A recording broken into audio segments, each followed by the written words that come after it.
क्या करूं, मैं इतनी सुंदर हूं तो। श्रीवास्तव मौसी का जब बेटा हुआ था, उन्होंने तभी ठान लिया था कि अपने बेटे के लिए सबसे सुंदर लड़की का हाथ मांग कर लाएंगी।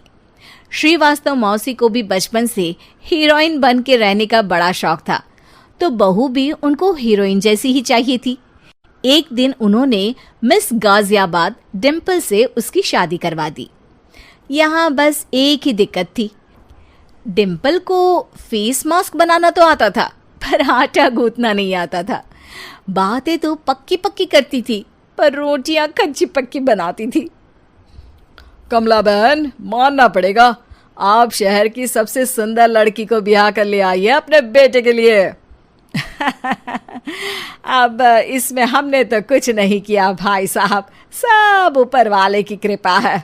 जी जी, तो क्या क्या कर लेती है आपकी बहू? सब कुछ।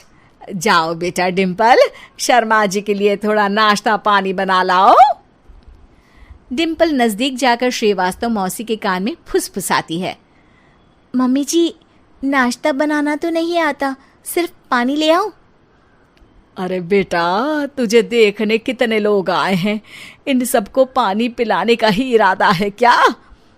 सुंदर हूँ इसलिए देखने आए हैं। क्या करूँ, मैं इतनी सुंदर हूँ तो आप ही बताओ ना, क्या करूँ मैं? अरे बेटा, कुछ मत कर, खाना बनाना सीख ले बस। श्रीवास्तव मौसी के लिस्ट में सुंदरता सबसे ऊपर आती थी और उन्हें उसी का फल मिला। उनके बेटे अशोक ने एक दिन माँ से शिकायत की। माँ, कैसी बहू ढूंढ कर लाई हो? मैं शाम को थक हार कर घर लौटता हूँ तो मुझे कहती है, आज पेडिक्योर करना है, करवा दोगे? अरे जबकि दिन भर काम करके पाँव मेरे थके थे। अरे बेटा ठीक है ना, धीरे धीरे सीख जाएगी। अरे क्या सीख जाएगी माँ, उससे कुछ भी नहीं आता। हफ्ते भर का शेड्यूल बना लिया है उसने, पेडिक्योर, हेड मसाज, मुल्तानी मिट्टी का ये वो, अरे पता नहीं क्या क्या। अरे मुझे तो नाम भी नहीं आते।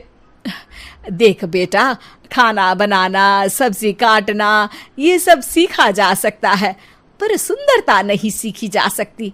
इतनी सुंदर बहू मिली है, फिर भी तू खुश नहीं है, कैसा बेटा है तू? श्रीवास्तव मौसी का मानना था कि समय रहते बहू सब सीख जाएगी, पर मिस गाजियाबाद से शादी कराने के बाद घर का जो नाम हुआ है वो जरूरी है। अरे सबकी बहू खाना बना लेती है, हमारे घर में तो काम वाली दीदी भी है, पर हमारे घर में जितनी सुंदर बहू है ना, उतनी किसी के घर में नहीं। ऐसा श्रीवास्तव मौसी सबको कहती रहती। फिर एक दिन वो हो गया जो नहीं होना चाहिए था, डिम्पल को पिंपल हो गया। डिम्पल घर में छुपी बैठी थी, पर ऐसी खबर छिपती कहाँ है। शर्मा जी घर में अपने बेटी की शादी का न्योता देने आए तो उन्होंने पूछ लिया, अरे आज आपकी बहू नहीं दिख रही? हाँ, वो ना थोड़ा काम में बिजी है, आती ही होगी। और इतने में डिम्पल सही में किसी काम से वहां आ जाती है। बस शर्मा जी की नजर पड़ जाती है डिम्पल के पिंपल पर, जो उन्हें चांद पे दाग जैसा लगता है। पूरे शहर में बात फैल जाती है कि डिम्पल को पिंपल हो गया है। ये दिक्कत काफी गंभीर थी और श्रीवास्तव मौसी को पता था कि अगर ऐसा चलता रहा तो उन्होंने जो हासिल किया था सब मिट्टी में मिल जाएगा। उन्होंने फट से डिम्पल को अपने कमरे में बुलाया। अरे बेटा, शर्मा जी के बेटे की शादी 1 हफ्ते में ही है, हमें उससे पहले ही तुझे वापस सुंदर बनाना पड़ेगा। तू बता, तुझे मेकअप के लिए क्या क्या चाहिए? डिम्पल की दी गई लिस्ट का सामान श्रीवास्तव मौसी शाम को ही ले आती है और उसके बाद शुरू होता है डिम्पल का मेकओवर। 1 हफ्ते में सारे क्रीम्स पाउडर टेस्ट हो चुके हैं और डिम्पल और श्रीवास्तव मौसी रेडी हो जाते हैं शर्मा जी के बेटे की शादी के लिए। शादी के दिन डिम्पल बहुत सुंदर लग रही थी।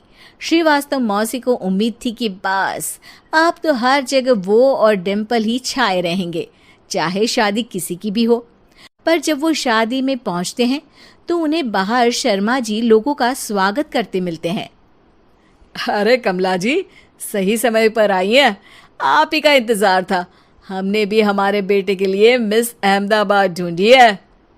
डिम्पल और श्रीवास्तव मौसी दोनों के मुंह खुले के खुले रह जाते हैं शर्मा जी की बहू को देखकर। वो तो डिम्पल से भी ज्यादा सुंदर थी। क्यों, हमने भी अच्छी बहू ढूंढी है ना? हाँ शर्मा जी, बाकी आजकल के जमाने में सुंदरता से क्या होता है भाई। देखो, बूढ़े तो सब होते हैं। मैं तो मानती